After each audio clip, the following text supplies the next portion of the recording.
Hi guys, welcome back to my YouTube channel. Thank you so much for tuning in. Firstly, I would like to say thank you so much to the 102 of you guys who have subscribed to my channel so far. If you're returning Sabi, thank you. If you're new Sabi, welcome to the family. And if you're just browsing, we're waiting for you to join the family, and I hope that by the end of this video you would hit the subscribe button. So today I want to talk about destination syndrome, or what we call happiness syndrome. You can call it however. It has nothing to do with going anywhere. You're not traveling, boo boo. Stay home. So what destination syndrome basically means, it means that you're never happy with what you have. You're not happy with where you are. You are more concerned about where you're going and not the journey. You're not concerned about, it's like when you're going on a trip, you're more worried about the hotel. You're more worried about the food there, the activities there, but you're not enjoying the trip of going there. Like, you're not sightseeing, you're not stopping and taking nice pictures. You're not enjoying that whole journey. When I just want to get to the hotel, and you think when you get there, that's when things are gonna start, like all those nice feelings, all those butterflies, that's when you're gonna start taking your Insta stories, taking those snaps. That's what you think. So how do you know that you have what we call destination syndrome? You probably feel a lot of anxiety. You won't be nervous, you'll be anxious. Nervous is here, anxiety up here. You'll be feeling very anxious about your current situation. You'll be looking down on yourself, you'll be down talking yourself. You'll be thinking, if I had extra 10 rands, I probably would have a better hairstyle. Obviously that's true, you probably have a better hairstyle, but you don't have 10 rands, so why don't you just be happy with your straight back? Or you must make do like I did. Don't ask me how, but I made do. You understand? So you're always gonna be anxious if you have destination syndrome, and there's a lot of fear. You mostly scared of never getting to where you wanna be, because you feel that your happy place is there and not here. Let me give you a practical example. So now I'm a freelancer, ne? And if my destination syndrome was still as high as it used to be back when I was in university, I would be sitting here crying, feeling sorry for myself, and being like, I would be more happier if I had a permanent job. I would probably buy more furniture if I had more money. I'd probably hang out with my friends more often if I had the money.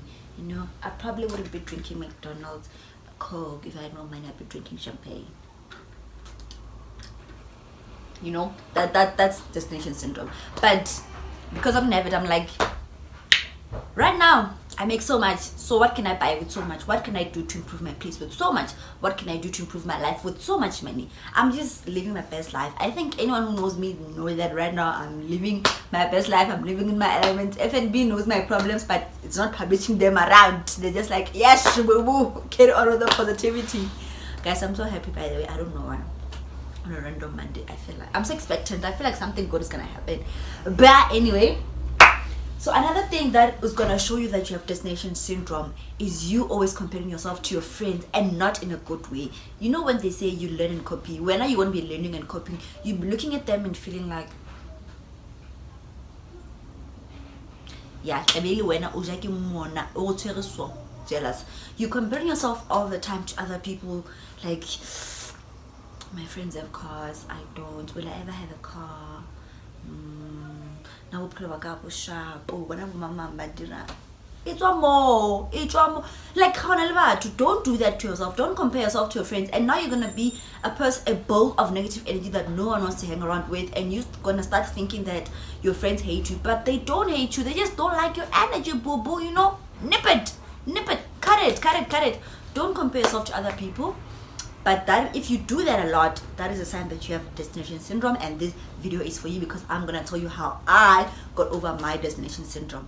So what I do is that I set short-term goals that fit into my 10 years long life plan. So setting short-term goals could be like a daily goal, a weekly goal, monthly goals. Usually I go with weekly goals and monthly, because for me, I think they help me stay on track every single day.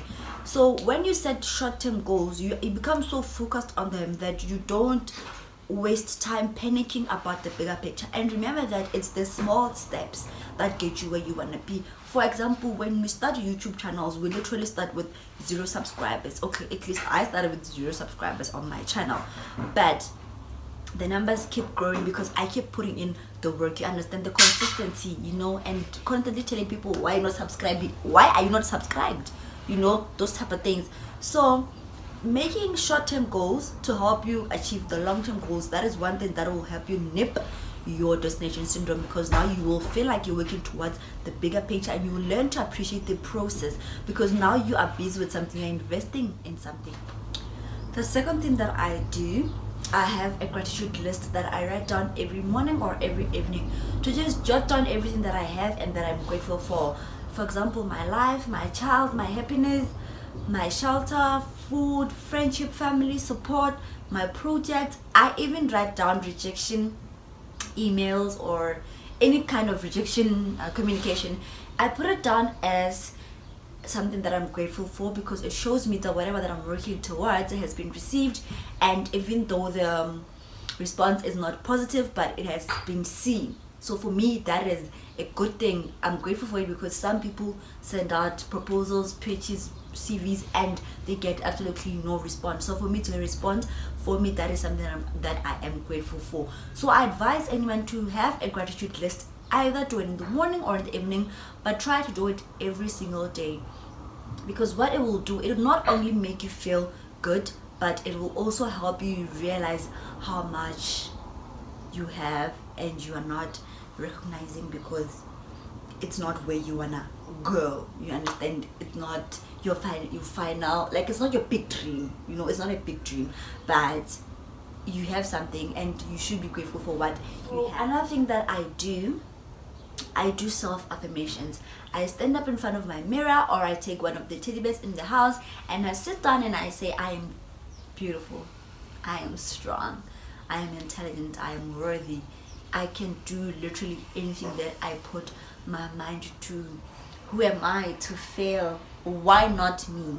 I saw those type of things to myself because most of the time we sit down and we have some little pity parties for ourselves, and we talk down on ourselves and we tell ourselves we're not good enough, and we start believing the negative things that people may say about us. They either say them to other people or to us. I mean, I don't have anyone who will come directly to me and tell me that, because I don't play like that. I don't play like that. But we end up just sitting down and feeling bad for ourselves, and this goes back to comparing yourself with other people. Sometimes you have these parties because you spend a day in your friend's house, or you spend a day driving in your friend's car, or you spend a day with your friends when you guys were out and you couldn't afford to pay, like, maybe let's say you go 50-50 and you couldn't afford that 50-50, and you start feeling bad that your friend paid, your friend did this, you know, so you come back home and have that little pity party. So having self-affirmation in the morning will help you, you know, it'll help you appreciate yourself more. And a person who's very appreciative and grateful, a person who takes care of themselves, will be able to achieve a lot of things, because in all honesty, everything in the world starts with me. If I didn't believe in myself, I would have never applied to go to the States, even though my application was days later. But because I'm a confident person in my academics, like, I know what I'm an A student, I don't need someone to come and tell me. And I'm not even boasting, it's the truth. It's the truth, Bon. I could literally take out my academic report and you would see for yourself, yeah, no, Miguel. You understand? So it's a matter of starting everything with yourself. So even with big dreams, they start with you believing that you can achieve them, and you attract that good energy, and then you find ways on how to achieve those big dreams. So that is why I do self-affirmations, to all help my confidence, to build it up. And so, there's something, guys, I don't know how to explain it, but there's something about when you say something, when you put it out there in the world, and the universe just starts conspiring and giving you, like, plotting ideas in your head, or you start seeing things. Okay, I'll give you an example of myself. So usually I would think about, okay, practical example.